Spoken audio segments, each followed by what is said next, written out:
देश के 7 राज्यों में 7 सीटों पे उपचुनाव चल रहा है। इस दरमियान उत्तर प्रदेश की घोसी विधानसभा क्षेत्र में भी उपचुनाव चल रहा है। समाजवादी पार्टी ने सुधाकर सिंह को प्रत्याशी बनाया है, वहीं भारतीय जनता पार्टी ने दारा सिंह चौहान को प्रत्याशी बनाया है। आपको बता दें कि घोसी विधानसभा का जो सियासी गणित है वो दलित, मुस्लिम, पिछड़ों पर टिका हुआ है। वहीं सवर्ण मतदाताओं की अगर बात की जाए तो भूमिहार मतदाता बहुसंख्यक हैं और प्रभावी हैं। इस दरमियान हमारे साथ बातचीत करने के लिए मौजूद हैं समाजवादी पार्टी के राष्ट्रीय सचिव एवं प्रवक्ता राजीव राय जी। आइए इनसे समझते हैं कि यूपी की सियासत के साथ साथ घोसी की सियासत में भूमिहार जो हैं वो इस चुनाव में किधर जा रहे हैं और भूमिहार किसे वोट दे रहे हैं। जब हम घोसी की बात करते हैं, घोसी में उपचुनाव चल रहा है, तो भूमिहार वोटर जो हैं वो किसके साथ दिखते हैं आपको?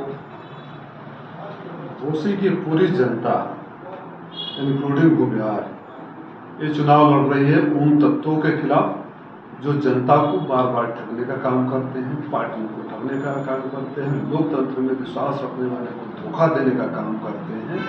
और जहाँ तक भूमिहार बिरादरी की आप बात कर रहे हैं तो मुझे लगता है कि आपके बहुत सारे सहयोगी पत्रकार साथ में थे जब हम लोग दौरा कर रहे थे प्रोफेसर राम गोपाल यादव जी के साथ, तो आपको बता देंगे मैं अपने मुँह से क्या कहूँ।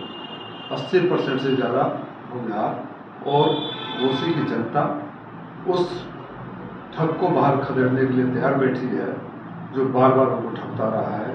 इस बार तो दो लोगों की जोड़ी है। जब आप कह रहे हैं कि घोसी विधानसभा की जनता जो है वो ठग जो है तथाकथित आप ठग कह रहे हैं उनको खदेड़ने के लिए तैयार है, ऐसे में एक पार्टी है सुहेलदेव भारतीय समाज पार्टी, उसके राष्ट्रीय अध्यक्ष ओम प्रकाश राजभर का दावा है कि राजभर जाति के जो वोटर हैं वो उनके साथ हैं। क्या ये सच है कि राजभर जाति के पूरे वोटर उनके साथ हैं घोसी विधानसभा के? मुझे लगता है कि आपके भी रिपोर्टर मेरे साथ थे जब मैं भर के गांव में, राजभर गांव में कसारा में गया था, और जो लोग वहां बोल रहे थे वो अपने आप इस बात की गवाही देता है कि जात के नाम पर दुकान चलाने वाले की दुकान बंद होने वाली है। जो सपना पाल कर आए थे, आपको याद होगा अमित शाह साहब के साथ फोटो खिंचवाने के बाद 8 दिन में विभाग का बिल बता रहे थे विभाग के मंत्री होने का, और चुनाव आ गया। इस चुनाव में इतनी बुरी तरह हार होगी कि वो उनके मंत्री बनने का सपना, मैंने पहले भी बोला था, दिन क्या रमा आंसू में बह गए, हम मंत्री बनते बनते रह गए। आपको क्या लगता है कि ये जो हूटरों की आवाज है, सरकारी लोगों की बड़ी गाड़ियां हैं, उनमें घोसी विधानसभा के सियासी मुद्दे, चुनावी मुद्दे, स्थानीय मुद्दे दब गए हैं? दबाने की कोशिश है, दबाने की कोशिश है। भारी भरकम लाव लश्कर के साथ जितने गांव में लोग जा रहे हैं, आपने देखा होगा एक अच्छे व्यक्ति है, व्यक्तिगत रूप से मैं उनका सम्मान करता हूँ, मंत्री जी का, खेतों में पकड़ के बोल रहे थे ये हमको वोट देगा, हमको वोट देगा। ये नौबत आ गई है और उनके जाते ये मतदाता ने क्या कहा वो भी चैनलों पर दिखाया जा रहा है। मुझे बताया गया कि एक एक दिन में 15 मंत्रियों के प्रोटोकॉल आ रहे हैं। पूरा पुलिस प्रशासन उनकी सुरक्षा में लगा हुआ है, पूरा शासन और प्रशासन का कार्य ठप है। अब तो मुझे ये कहा जा रहा है, लखनऊ में बोला जा रहा है किसी मंत्री को खोजना हो नहीं मिल रहा हो तो मऊ चले जाओ, कम से कम फोटो तो खिंचवा लेंगे, काम होगा या नहीं होगा। इतना लाव लश्कर इस बात को दिखाता है कि भीतर से कितने भयभीत हैं, कितने डरे हुए हैं, कितने दहशत में हैं कि सीट उनके हाथों से जा रही है। और इसमें एक बहुत बड़ा योगदान है, जिस नेता का नाम ले रहे थे कुछ देर थोड़ी देर पहले आप, उनके 2 पुत्रगण भी यहाँ हैं। मैं उनको धन्यवाद देता हूँ, जितने उनके मुखारबिंद से वाणी आ रही है, जितने उनके सोशल मीडिया पर कमेंट्स आ रहे हैं, उतने वोट बढ़ते जा रहे हैं। क्योंकि लोगों को पता है कि सब तभी आते हैं और इस तरह की भाषा का इस्तेमाल तभी करते हैं जब चुनाव आता है। तो लोग तो उनको खोजेंगे ना, चाहे राजीव राय हो चाहे सुधाकर सिंह, हर सुख दुख में तभी नजर आते हैं। घोसी विधानसभा में एक मुद्दा ये भी उठ रहा है कि स्थानीय बनाम बाहरी का, ये कहाँ तक सच है और आप इसको कहाँ तक सही मानते हैं? देखिए, राजनीति में स्थानीय बाहरी का कहने का लोगों को होना है कि बाहरी जो बाहरी है उस व्यक्ति को घोसी ने कई दशकों तक सम्मान दिया।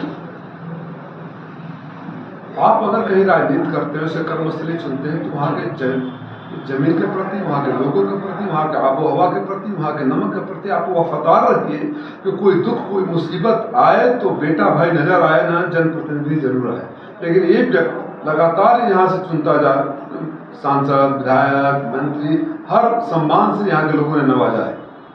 आपको याद होगा पिछले भाजपा सरकार में मधुबन से विधायक थे, मंत्री थे, और मुझे लगता है प्रदेश के एकमात्र मंत्री रहे होंगे जो पार्टी भी बदली है और उस विधानसभा से लड़ने की हिम्मत भी नहीं दिखाए।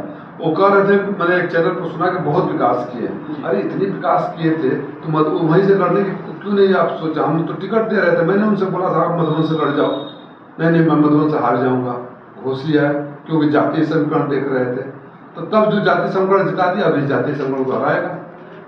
जब आप जातीय समीकरण की बात कर रहे हैं तो भारतीय जनता पार्टी के लोग कह रहे हैं कि दलित, दमित, शोषित, वंचित, पीड़ित की आवाज भारतीय जनता पार्टी उठा रही है, जबकि समाजवादी पार्टी की सरकार में इन लोगों पर अत्याचार होता था। कहाँ तक ये सत्य है? कोई सगा नहीं जिसको भाजपा ने ठगा नहीं। अगर इतनी आवाज उठाते तो लखनऊ में बैठकर बोल देते हैं यहाँ चुनाव उनका उम्मीदवार जीत जाता है, जैसे सारी पार्टियां प्रचार करती है। पूरी सरकार को मऊ में रहने की क्या जरूरत है? जब इतना ही उनका टेम्पो हाई है, इतनी उनकी लोकप्रियता है, इतनी उनको भरोसा है अपनी जीत पर, तो गली गली, खेत खेत, मेड़ मेड़, द्वार द्वार क्यों झांक रहे हैं? मुझे तो ये भी बताया जाए कि मंत्री जी लोग जा रहे हैं तो कोई कुर्सी देने को तैयार नहीं है। तो इस चुनाव से पता चल जाएगा कि सच्चाई क्या है। हमसे बात करने के लिए आपका बहुत बहुत धन्यवाद। हमारे साथ बातचीत करने के लिए मौजूद थे समाजवादी पार्टी के राष्ट्रीय प्रवक्ता एवं सचिव राजीव राय, जिनका कहना है कि इस चुनाव में पता चल जाएगा कि जनता किसके साथ है। कैमरा पर्सन सौरभ राय के साथ दिव्येंदु राय, भारत एक्सप्रेस, मऊ।